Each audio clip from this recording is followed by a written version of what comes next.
उस जूते की कीमत 1000 रुपये थी।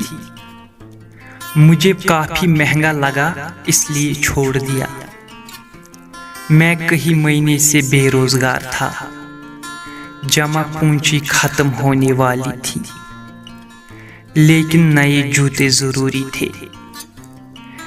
इंटरव्यू लेने वाले कपड़े और जूते भी देखते हैं। उस दिन का इंटरव्यू मैंने घिसे हुए जूतों में दिया। इत्तेफाक से इंटरव्यू लेने वालों ने मेरे जूते नहीं, डिग्रियां देखी। मेरी तनख्वाह 1.5 लाख रुपये मुकर्रर की गई। मैं लेटर लेकर निकला तो जूतों की दुकान सामने थी।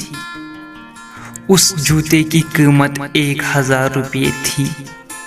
मुझे घटिया सा लगा, इसलिए छोड़ दिया।